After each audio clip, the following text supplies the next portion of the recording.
네, 안녕하세요. 여러분들의 구독과 좋아요로 이 채널이 유지되고 있습니다. 네, 영상 속도는 1.5배를 추천드리는 바이고요. 네, 이번에도 어떤 소식이 나왔는지 같이 한번 내용을 보도록 하겠습니다. 달러 인덱스 추이는 107.1을 기록을 했다라고 하는데요. 유로화 상대적 약세 영향과 연준의 긴축 의지가 재차 강조됨에 따라 영향을 끼쳤다라는 것과 금 가격 추이는 온스당 1734달러 선으로 마감을 보여주었다고 하는데요. 달러화가 연준 신고가를 경신한 영향성을 좀 받았다고 합니다. 유가는 배럴당 98.53달러 선으로 마감을 보여주었다고 하는데요. 원유 공급 우려가 여전히 해소되지 않았다는 점, 세계 경기 침체가 이제 막 시작을 했다라는 분위기가 조성이 됐다라는 점을 꼽았다고 합니다. 주요국 물가 상승률과 금리 추이를 볼 수 있는 대목이 좀 될 것 같은데요. 보게 되면 일본이 가장 낮고 그 다음에 영국과 그 다음에 미국이 가장 많은 영향을 끼치고 있다라고 보시면 될 것 같습니다. 여기에서 대부분 선진국들이 금리를 빠르게 올려가고 있는 분위기는 여전히 비슷하게 따라가고 있기 때문에 이런 점을 좀 유심하게 바라볼 필요성이 있겠거니와, 그 다음에 CBOE 변동성 지수, 빅스 지수를 또 보게 되면 요새 빅스 지수는 그렇게 뚜렷하게 어떠한 방향성을 보여주지 않고 있는 실정입니다. 그리고 오늘 유가에 따른 영향을 또 보게 되면 아람코가 아시아 판매의 2.8달러 인상 부분을 또 전가를 좀 시켰다라는 것과, 그 다음에 하락의 추이를 또 보게 되면 경기 침체에 따른 공포성이 좀 영향을 끼쳤다라는 것과, 올해 세계 가스 수요가 0.5% 감소할 것이다 라는 이야기도 또 나와주기도 했습니다. 아무래도 이제 배로 가서 가는 쪽이 워낙 좀 느리다 보니까 그 수요 적인 측면도 좀 없지 않아 있겠고, 그 다음에 이제 경기 침체가 온다라고 하니까 아무래도 저런 이야기를 좀 같이 하지 않았나 라는 생각도 하기도 했었고요. 노르웨이 원유가스 연합에서 파업을 좀 종료했다 라는 영향성도 좀 있었다고 합니다. 그리고 알리안츠 수석 고문이 이런 이야기를 또 하기도 했었는데요. 비관론이 팽배를 하지만 긍정적인 측면도 좀 있었다. 그리고 이제 개별적인 미국 주식 부분은 약간의 과매도 영역에 좀 들어갔기 때문에 이제 어느 정도 선은 반응이 나올 포인트는 좀 가져간 것 같다. 그리고 국채도 일단은 역사적 손실에 일단 있기 때문에 이런 점도 좀 봐야 될 것 같다 라는 이야기가 좀 있기도 했습니다. 그 다음으로 암호화폐 약세장 한 달 만에 거래소 25곳이 파산이 됐다라는 내용이 좀 있었고요. 파산이 됐다라는 것은 그만큼 또 해당의 코인도 수면 위로 올라와야 되는데 같이 또 낼름 먹고 튀었다라는 내용과 거의 유사하다고 볼 수가 있겠고요. 미국의 버지니아 퇴직연금 바네크 암호화폐 랜딩 펀드에 투자를 했다고 합니다. 퇴직연금의 포트폴리오 중에 일부 비트코인 ETF를 운용하고 있는 바네크 암호화폐 랜딩 펀드에 투자한 것을 나타났다라고 되어져 있습니다. 제가 저번에도 말씀드렸다시피 기존의 이런 퇴직연금의 포트폴리오가 일부 들어오는 시점이 되면 그래도 최저점에 거의 유사한 가격대에 일단은 들어간다라고 이야기를 했어요. 그래서 퇴직연금 움직이는 부분을 좀 우리는 유심하게 보자라고 이야기를 하기도 했었죠. 그 다음에 보이저 디지털이 구조조정 플랜 제출을 또 하기도 했다라고 합니다. 이건 뒤에 가서 좀 더 자세하게 다뤄드리도록 하겠고요. 미국의 연준이 6월 FOMC 의사록을 좀 보니까 인플레 잡기에 집중을 한다라고 나왔고요. 경기 둔화를 각오한 물가 잡기에 우리는 그대로 액션을 취할 것이다 라고 이야기를 또 하기도 했습니다. 그래서 CME 패드워치에서는요 7월에 75bp 인상 가능성 90% 넘게 보고 있었고요. 뉴욕 증시는 장중 내내 등락을 방보하면서 의사록의 안도에 따른 메시지를 또 받기도 했습니다. 아무래도 이제 이번까지 7월 달까지 올리는 거는 우리는 다 알고 있었으니까 이제는 9월 달에는 좀 속도 조절을 하지 않겠냐라는 이제 무한의 기대감을 좀 가져가고 있다라고 볼 수가 있겠죠. 그 다음으로 기업의 차입금이 1483조 원으로 전년 말 대비 60조 원이 증가를 했다라고 하고요. 소비자 씀씀이도 줄면서 기업 재고 자산이 급격하게 늘어나고 있다라고 합니다. 최근 기사로는 삼성전자 실적 가이던스도 이번에 나왔기도 했었는데 되게 웃긴 건 증권사에 또 부합한 또 실적이 또 나와주지 않았기 때문에 이것도 어떻게 또 해석을 하느냐에 또 분위기가 좀 달라질 수 있을 것 같고요. 아무튼 뭐 삼성전자, LG전자 같은 경우에는 이번에 뭐 재고 부분이 거의 탑 수준으로, 세계 탑 수준으로 빨리 올라가고 있기 때문에 저는 매번 이야기를 했지만 내년에 국내 기업이 생각보다 너무너무 고생을 할 것 같기에 좀 조심하시길 바라겠고요. 그 다음으로 미국의 ASML이 중국의 판매 차단을 추진을 하겠다라는 또 내용이 나와주기도 했습니다. 그 다음에 제레미 시걸이라고 미국의 왓툰 스쿨 교수님이 이런 이야기를 또 하기도 했었는데요. 야, 지금 경기 침체다. 지금 전미경제연구소의 공식 판단 여부와 상관없이 2분기 역성장이 확실하다라고 이야기를 또 하기도 했습니다. 예, 근거로는 일단 ISM 서비스업 지수에 따른 언급이 좀 있었고요. 그 다음에 연준에 따른 더 신중하게 좀 대응을 할 필요성이 있다. 라고 이야기를 했습니다. 왜냐하면 지금 경기에 최대한 상처를 주지 않으면서 기업에게도 생각보다 부담을 주지 않으면서 그렇게 또 가져가려고 하는 액션을 상반기에도 좀 많이 보여주었기 때문에 이번에는 그런 걸 좀 신경을 써줬으면 좋겠다라는 언급을 좀 하기도 했었고요. 그 다음으로 긴축에 따른 이야기를 또 많이 했기 때문에 그만큼 연준이 그만큼 잘 결정을 해야 된다라는 이야기를 계속 강조하기도 했습니다. 그리고 FOMC 경제 전망상 제약적 정책 스탠스에 모두 동의를 했고요. 인플레이션 단어만 무려 90번이나 언급을 좀 했다라고 합니다. 그래서 거의 그냥 0.75가 거의 확정적이라고 그냥 보시면 될 것 같아요. 그 다음에 한국은행이 미 연준에 600억 달러 규모의 레포 이용에 합의를 했다라는 내용이 나왔는데요. 원달러 부분이 너무 높게 올라가다 보니까 아무래도 한국이 중간재 제품을 이렇게 비중이 워낙 높다 보니 신경을 안 쓸 수가 없죠. 예, 그리고 유가 가격을 빨리 내리려고 하면 어쩔 수 없이 개입을 해야 된다고 생각을 했는데 드디어 개입을 하기 시작을 하고 있습니다. 답이 안 나오니까 일단 600억 달러 조달 부분을 0.25로 일단 가져가고 있다고 하는데요. 이제 여기에서도 보게 되면 외국 통화당국의 레포 제도는 미 연준이 외국 중앙은행에 보유한 미국 국채를 환배 조건부로 매입하는 방식으로 미국 달러와의 외국 중앙은행에 공급하는 제도입니다.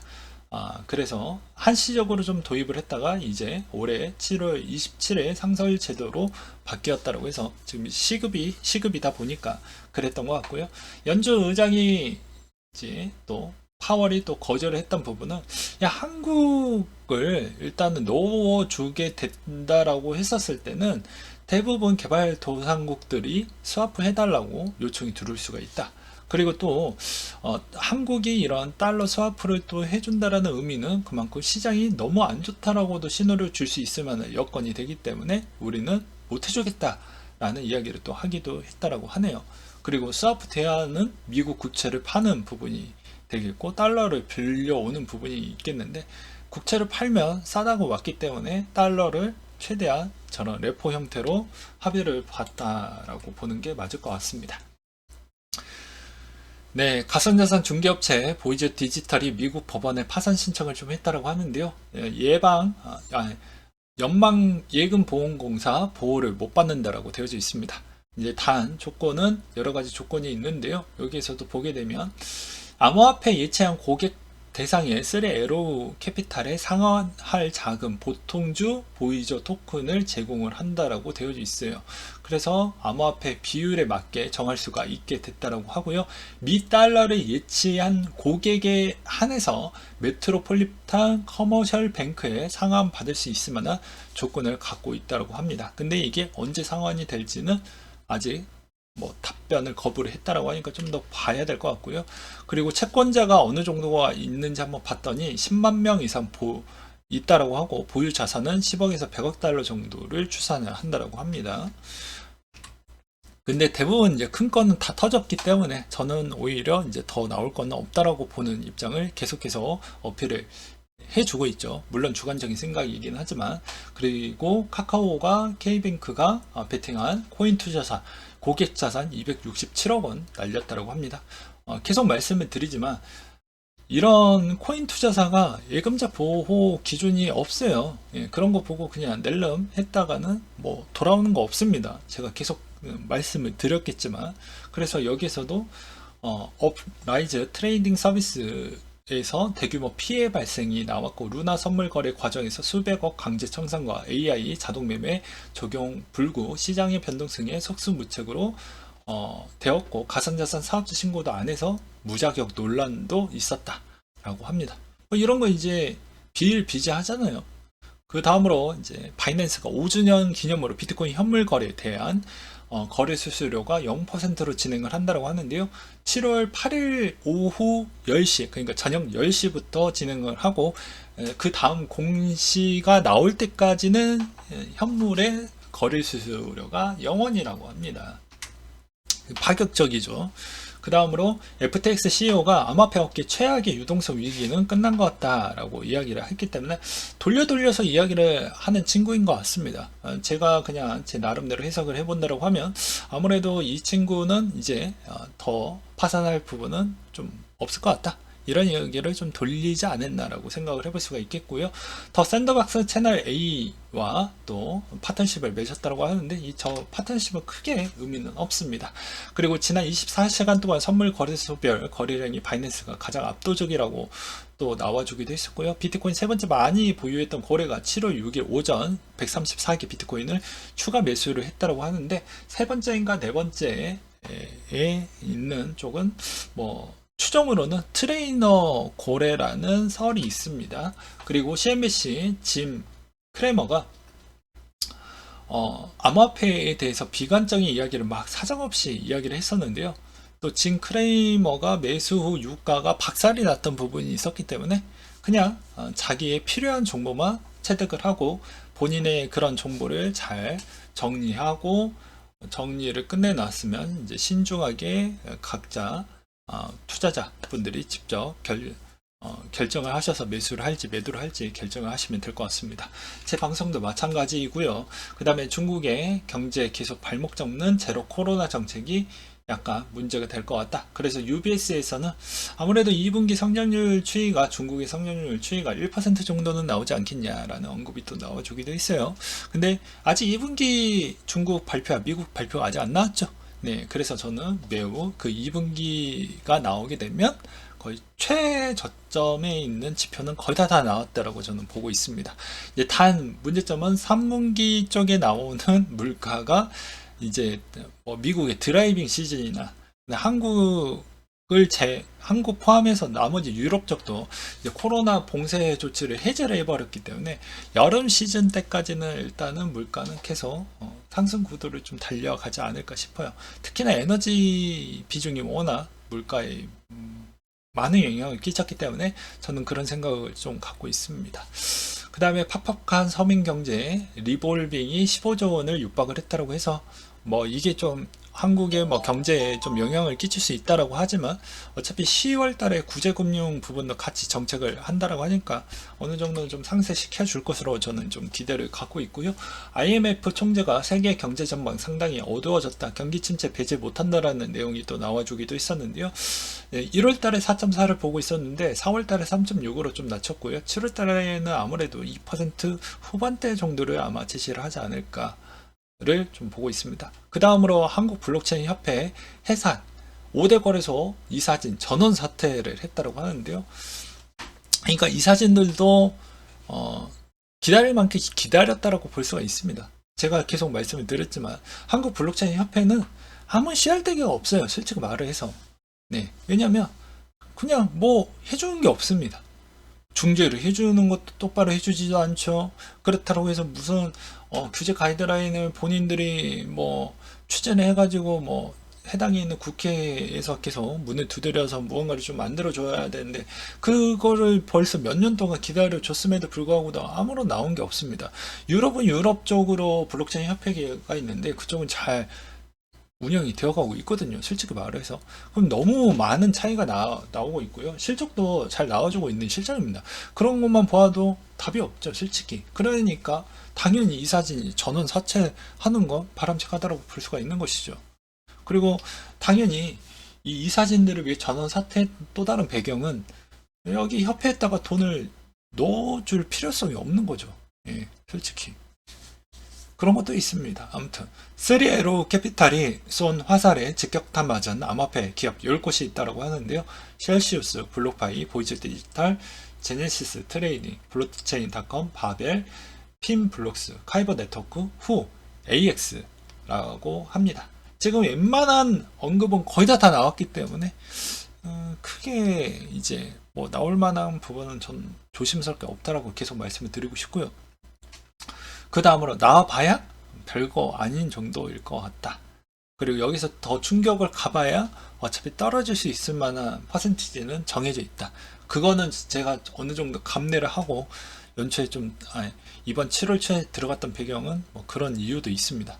여기서 더 떨어져 봐야 내가 감내할 수 있을 만한 선이니까.